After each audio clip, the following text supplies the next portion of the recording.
Então, qual é o problema que a gente precisa resolver hoje? O problema que a gente precisa resolver hoje é a pessoa estudar a matéria e depois de alguns dias lembrar muito pouco dessa matéria.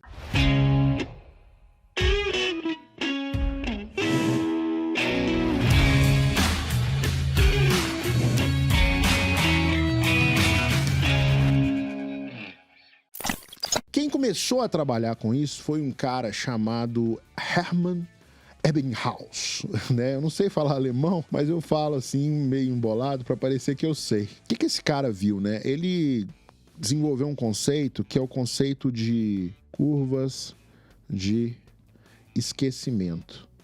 E ele desenvolveu estratégias para combater essas curvas de esquecimento. O que é isso na prática? Vamos fazer aqui um gráfico. Eu já falei sobre isso em outras aulas, mas eu vou falar aqui de novo. Imagina que aqui a gente tem um gráfico de retenção do conhecimento, em termos percentuais.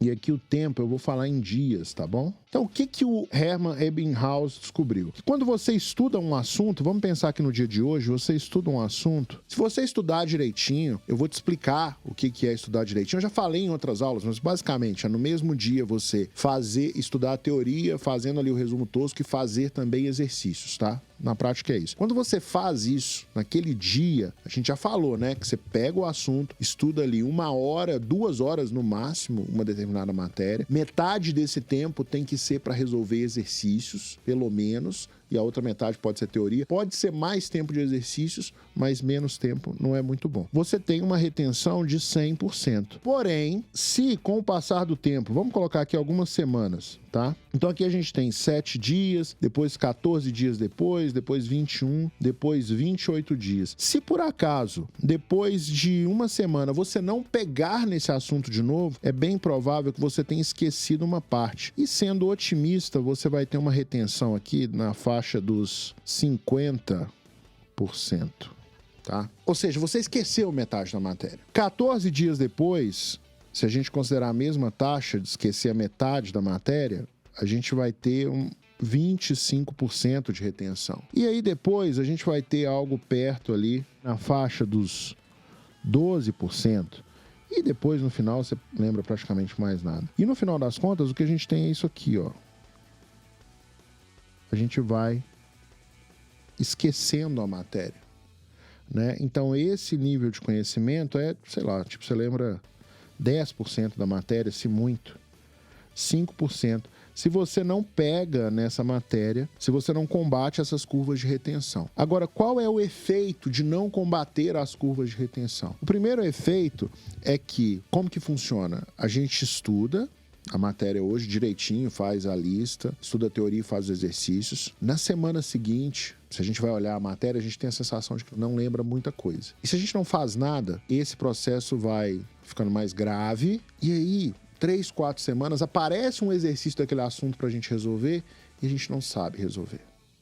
A gente não consegue resolver, simplesmente. E qual que é o problema disso? O problema é que isso gera uma frustração, porque você pensa assim, poxa, eu estudei pra caramba esse assunto, eu fui lá, dei o meu máximo, eu escalei montanhas pra aprender esse bendito desse logaritmo, agora 3 semanas depois eu não lembro dessa porcaria. Todo o meu trabalho foi em vão. Aí você vai lá e estuda aquele assunto de novo, passa mais um tempo, você descobre que tem um outro assunto que você não lembra. Poxa, eu estudei leis de Newton, agora não lembro mais. Escalei montanhas para aprender leis de Newton e não lembro mais. Aí você, putz, grilo, o que eu vou fazer agora e tal? Vai baixando um desânimo na gente, que tá ali estudando, que a gente fica assim, poxa, o que eu vou fazer com esse assunto? Como que eu vou resolver esse problema? E esse desânimo compromete a nossa preparação e às vezes ele culmina numa reprovação. Isso é muito ruim. Então essas são as consequências de não combater essas curvas de esquecimento de Ebbinghaus. Agora, o que a gente precisa fazer? A gente precisa fortalecer as nossas redes neurais. Porque você já aprendeu. Vamos lá, vamos pensar aqui em redes neurais. Vamos voltar aqui e vamos falar um pouquinho sobre redes neurais. Tá? Redes neurais. Você já aprendeu aqui que as redes neurais, elas representam o seu conhecimento. Então, lembra, eu já fiz um exemplo da flor. Imagina aqui uma rede neural, ó, vários neurônios, tá? e você não conhece as flores. Você está aprendendo que são flores agora. Então tem várias redes neurais. Aí você escuta a palavra flor. No que você escutou a palavra flor, alguém te mostrou uma flor e falou a palavra flor. O que vai acontecer? Alguns neurônios vão começar a se movimentar e a palavra flor começa a aparecer aqui. A imagem da flor começa a aparecer no final da sua rede neural. E aí as pessoas vão te mostrando várias flores e você começa a criar aqui do outro lado uma imagem mais precisa do que é uma flor. E essas redes neurais vão se formando e toda vez que você escuta a palavra flor e vê a imagem de uma flor, você começa a formar a imagem de uma flor aqui no final da sua rede neural. Então tem um processo de repetição em que você vai escutando a palavra flor, vendo imagem da palavra flor e o seu cérebro aprende o que é uma flor. E aí o que acontece?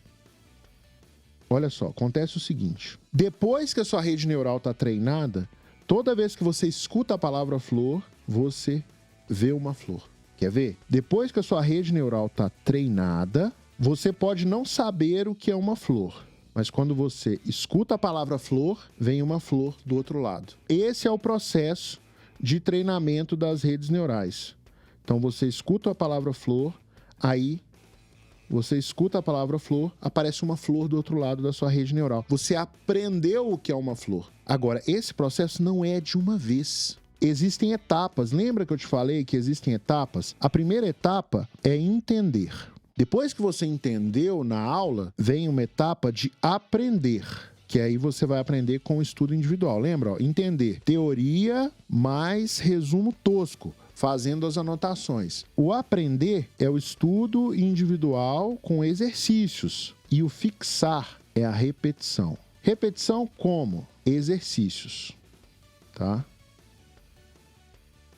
Com exercícios, basicamente, com prática.